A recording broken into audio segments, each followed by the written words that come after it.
Bonjour tout le monde et bon on va faire une petite review du vélo hein, parce que maintenant il a 320 km le bonhomme. Alors il est temps que je te dise un petit peu ce qui va et ce qui va pas, surtout qu'il a un petit peu changé. Donc je te laisse là, je te fais un petit accéléré, même pas je pense pas parce que j'enlève la bâche. Je te pose ici, hop, putain chaque fois je confonds ce foutu bouton. J'y arriverai jamais avec ce truc. Allez, j'enlève la bâche.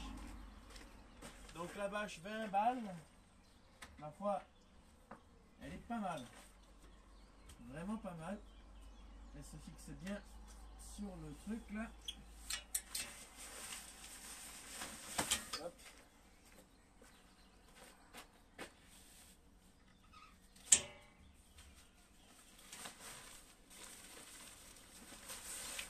Il est un peu grand, il est vachement haut le porte-vélo. Donc du coup c'est un peu compliqué. Et sinon c'est une très bonne bâche. Vraiment pas mal.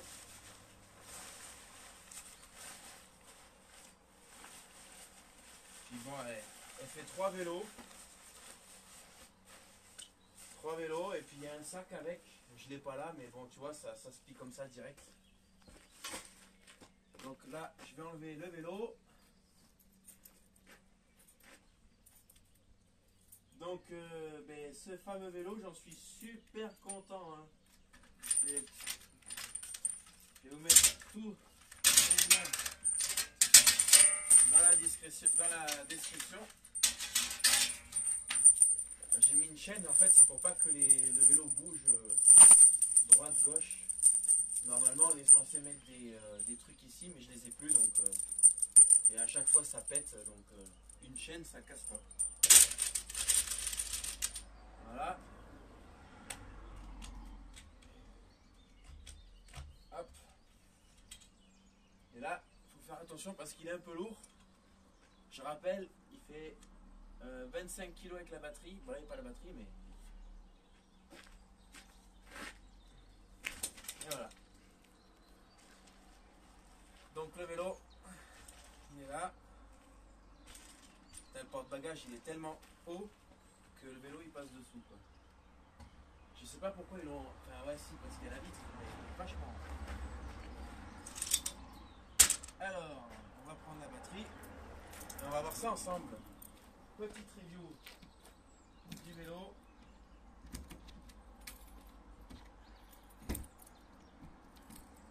Voilà. Donc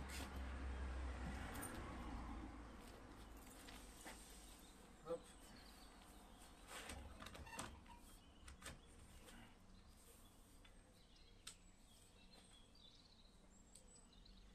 Et voilà. Donc là je l'allume. C'est parti. Bon, je l'ai posé là, tu vois. Nous avons notre petit fast-stop automatique ici. J'ai rajouté un porte-bagages Decathlon 10 € qui s'adapte parfaitement, forcément, parce que c'est leur vélo. Hein. Ça s'adapte parfaitement. Et il existe deux sortes de porte-bagages. Un porte-bagages où tu peux porter une personne, donc il est beaucoup plus costaud. Et puis celui-là qui arrive à porter que 10 kg max, je crois. Je crois que c'est ça, hein, c'est 10 max. 10 kg max. Voilà. 10 kg max, ça suffit largement. Dessus, j'y ai fixé le garde-boue pour éviter de prendre la flotte. Donc ça, c'est vachement pratique. Déjà, une, ça salit pas trop ton vélo. Deuxièmement, tu prends pas la flotte. Pareillement, sur le... Alors ça, c'est un truc, je me rappelle plus combien ça coûtait. Ça coûtait rien du tout, je crois que c'était 7 €. Je me rappelle plus du tout du prix. Le vélo, écoute, il est déjà tombé. Hein, oui, je te le cache pas que ça fait chier. Il est déjà tombé de la béquille. J'ai rajouté une béquille, mais tu vois, la béquille, c'est en aluminium, mais le vélo est beaucoup trop lourd. Et en fait, elle a commencé à prendre du jeu. Et là, ça a pété. Donc, elle est inutilisable. C'est pour ça que je l'ai mis sur le... Voilà. Il faut vraiment acheter une béquille de qualité parce que là, sinon, ça ne passe pas. J'ai refait le câble management aussi. Donc, du coup, il y a moins de câbles apparents. Concernant le vélo, donc du coup, ben écoute, j'ai fait 320 km avec. 321 km. Donc je pense que tu peux me faire confiance. Ma vitesse maximum 65,7 km/h et ma moyenne 13 km/h. Donc tu peux me faire confiance. Moi quand je te dis que ça c'est potable, c'est potable. Je ne te raconte pas du blabla. Concernant la batterie, là où j'habite, c'est très tu vois, regarde, c'est comme ça tout, c'est très vallonné. Donc elle a une très grande autonomie. Je dirais aux alentours des faciles 35 km là où j'habite.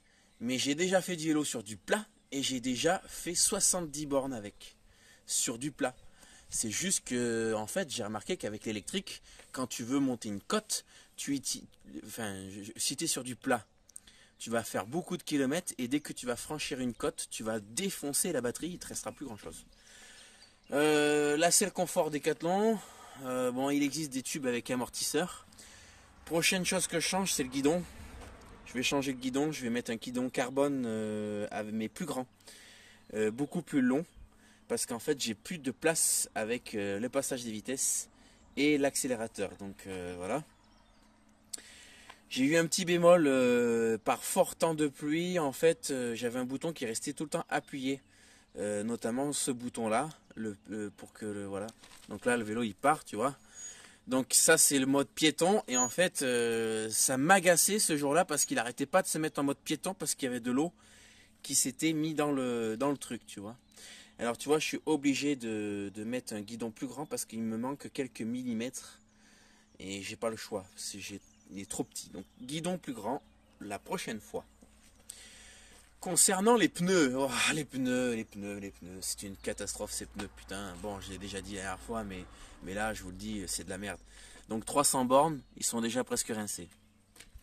Mais surtout, en temps de pluie, ils sont inefficaces et voilà. Et puis j'ai l'impression aussi qu'ils ont tendance à me ralentir. Concernant les freins, alors les freins, écoutez, c'est pas compliqué. Dès que tu vas vite, genre 60 km/h, que tu veux freiner fort, les freins ont tendance à chauffer très rapidement, ils se mettent à grincer, et après ils se mettent à couiner, et après ils se mettent à grincer. Quand ils se mettent à grincer, ils freinent plus. Et ça c'est un peu dangereux, c'est arrivé 2 fois. Bon, tu vas me dire, oui, mais 65 km/h, c'est pas étudié pour, etc., etc. Je sais très bien. Donc, ça sera la prochaine évolution de ce vélo. Je vais le passer en hydraulique.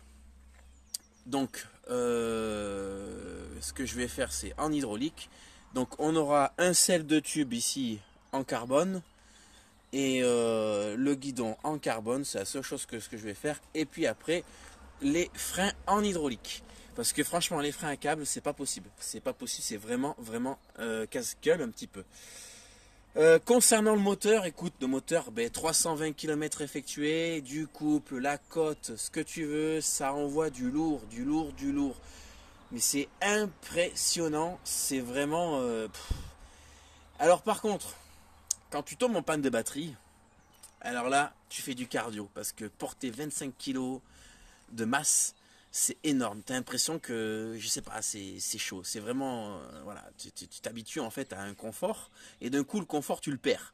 Et bien là, c'est extrêmement dur de reprendre le relais et c'est arrivé pareil 2 fois. Je suis tombé en panne de batterie 2 fois. Donc du coup, j'ai pas fait le malin, je t'avoue. Et puis j'allais pas à 60, hein, j'allais à 5 km/h. Donc, surtout que chez moi, c'est que de la côte. Hein, donc tu descends, t'es tranquille, mais ce que tu descends, faut le remonter. Donc voilà. Bon, écoute, le vélo est tombé 2 fois, l'écran a pas pété. D'ailleurs, il porte les marques de sa fameuse gamelle. Voilà, tu vois, donc ma petite gamelle. Donc il est tombé. Alors, je suis pas tombé avec en fait. Il est tombé de sa béquille. Il y avait du vent, il y a de ça pas très longtemps, là, il y a de ça 4 semaines. Non, il y a plus, il y a 2 mois. Il y avait beaucoup de vent et donc du coup il est tombé. Je l'ai laissé sur la béquille et je suis parti faire les courses et il est tombé. Voilà, donc je pense que j'ai été assez clair. Concernant la vitesse max, la vitesse max 65 km/h, c'est la vitesse maximum qu'on peut obtenir avec la transmission actuelle. Ce qu'il faudrait, c'est augmenter 4 dents. Et franchement, on pourrait atteindre, allez, si tu augmentes 4 dents, tu peux atteindre les 70 km/h. Mais franchement, c'est déjà bien assez, mais alors vraiment bien assez. En sachant que les speed bikes autorisés en France, c'est 45 km/h. Sachez-le que 45 km/h, c'est ce que je fais moi en côte. Je l'ai fait, allez, une côte comme celle de chez moi, là, qui doit être à, ça doit, je sais pas, 7%. J'arrive à faire 35 km/h de vitesse de pointe. Et la descente, bien sûr, ben, je fais les 65. Je peux pas vraiment aller plus vite, hein, en fait. Hein. Ça suffit largement, largement, largement. 500 watts, c'est le confort. Et surtout, voilà, la vitesse de pointe, on s'en fout. Hein. Sinon, on s'achète une 103. Hein. Bon, voilà. Et puis, bon, le défaut. Ah oui, la recharge. La recharge, écoutez, ben, tout simplement, j'ai rencontre un petit souci avec mon chargeur de... Ça bouffe beaucoup d'énergie, en fait. Voilà, il faut avouer... ça bouffe beaucoup d'énergie. Il faut savoir que là, je sais pas combien ça fait, j'en ai aucune idée, j'ai pas envie de dire de conneries. Mais grosso modo, en plein ensoleillement, avec le camping-car et les chargeurs, il me faut 2h30 pour charger ça. Et ça bouffe au taquet d'énergie, en sachant que mon chargeur dégage beaucoup de chaleur. Donc ça veut dire que soit j'ai un chargeur de mauvaise qualité, donc du coup ce qui se passe c'est qu'il dégage de la chaleur, donc c'est de l'énergie perdue.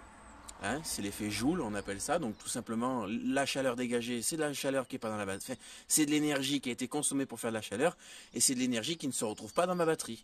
Donc c'est gaspillé. Et il chauffe beaucoup, il chauffe à 60 degrés le chargeur. Alors normal, pas normal, j'en sais rien. Donc je vais racheter un chargeur pour voir ce qui se passe. Voilà, donc cette review est terminée de ce vélo. Donc je te dis... n'hésite pas, fais-toi un vélo. Ne va pas à Decathlon acheter le vélo à 1300 balles que tu verras, qui va qu'à 25 km/h, qui a qu'un moteur de 250 watts, et voilà, et avec des batteries propriétaires, que tu vas payer une blinde si tu veux les changer. Là, c'est toi qui le fais. Et c'est toi qui connais. Moi, je vais te dire un truc, quand je tombe en panne avec mon vélo, je le connais par cœur, comme ma voiture. Ciao tout le monde et merci d'avoir visionné cette vidéo, voilà, des nouvelles de ce petit vélo. Ciao tout le monde et à la prochaine et bonne santé surtout en ce moment. Et on est au 10e jour du confinement. Et bien sûr, vous vous doutez bien que le vélo, je ne m'en sers pas. J'en fais dans le terrain là, tu vois. Non, même pas, je n'en sers pas. Ciao.